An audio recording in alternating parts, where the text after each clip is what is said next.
O Evangelho de Lucas termina com uma promessa. E o livro de Atos dos Apóstolos, uma continuação de Lucas, começa com seu cumprimento. Jesus, após sua ressurreição, passou 40 dias com seus discípulos, instruindo-os sobre o reino de Deus. Ele prometeu que eles não seriam deixados órfãos, que um Consolador viria, o Espírito Santo. E então, diante de seus olhos, Jesus ascendeu ao céu, deixando-os cheios de admiração e expectativa. Essa promessa do Espírito Santo era crucial. Os discípulos, até então, haviam testemunhado os milagres e ouvido os ensinamentos de Jesus em primeira mão. Mas para a missão que estava por vir, para a difusão do Evangelho até os confins da terra, eles precisariam de um poder que ia além da compreensão humana. Vocês precisariam da unção, da capacitação e da orientação divina do Espírito Santo. A ascensão de Jesus não foi um final, mas um começo. Ela marcou o início de uma nova era, a era da Igreja, onde Cristo, embora fisicamente ausente, estaria presente através do seu Espírito, guiando, consolando e fortalecendo os seus seguidores. A promessa do Espírito Santo enchia os discípulos de esperança e expectativa, preparando-os para a grande aventura que estava por vir. A ascensão também selou a obra redentora de Cristo. Ele havia vencido a morte, reconciliado a humanidade com Deus, e agora, sentado à direita do Pai, intercedia por seus seguidores. Era o início de um novo relacionamento entre Deus e a humanidade, mediado pelo Espírito Santo, que habitaria nos corações dos crentes. 50 dias após a Páscoa, os discípulos estavam reunidos em Jerusalém, em oração, aguardando a promessa do Pai.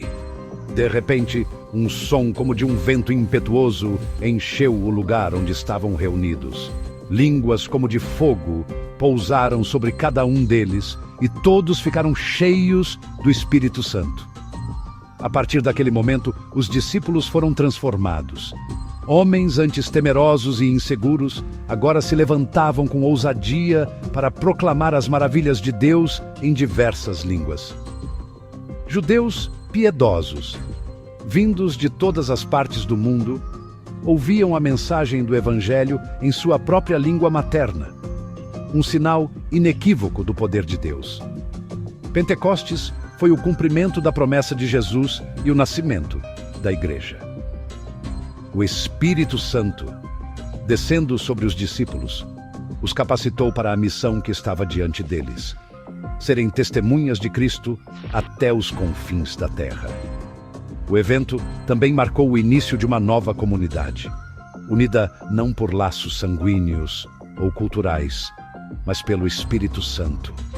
A mensagem central de Pentecostes é a universalidade do Evangelho. O Espírito Santo quebrou as barreiras linguísticas e culturais, demonstrando que a salvação em Cristo é para todos, sem exceção.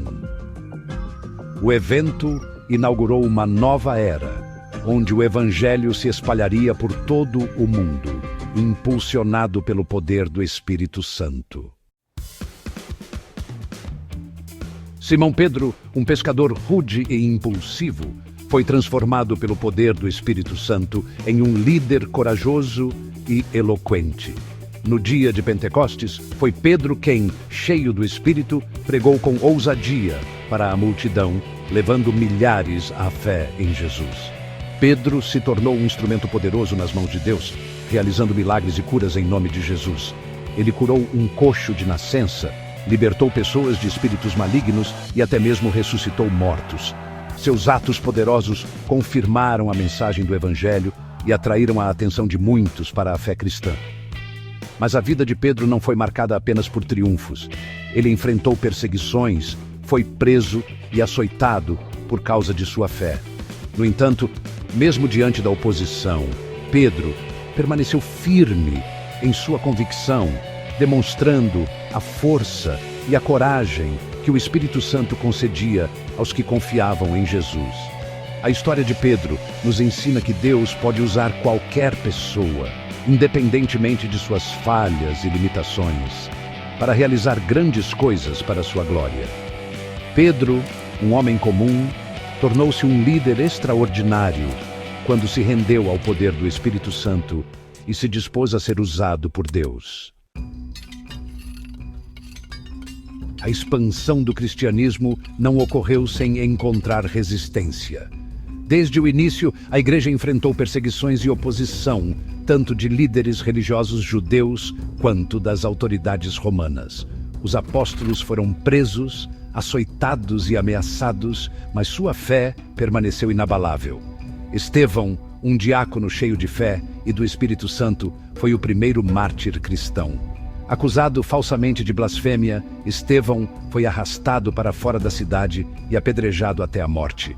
No entanto, mesmo em seus últimos momentos, Estevão demonstrou perdão e compaixão, orando por seus algozes, assim como Jesus havia feito na cruz. A perseguição, embora dolorosa, teve um efeito paradoxal sobre a igreja primitiva. Em vez de extinguir a chama da fé, a oposição a espalhou. Cristãos forçados a fugir de Jerusalém levaram a mensagem do Evangelho para outras regiões, cumprindo a ordem de Jesus de serem suas testemunhas até os confins da terra. O sangue dos mártires se tornou semente da igreja. A fé inabalável e o exemplo de coragem diante da morte foram um poderoso testemunho para aqueles que ainda não conheciam a Cristo, levando muitos à conversão. A história da igreja primitiva nos ensina que a perseguição, por mais cruel que seja, não pode destruir a fé verdadeira, mas apenas fortalecê-la e espalhá-la.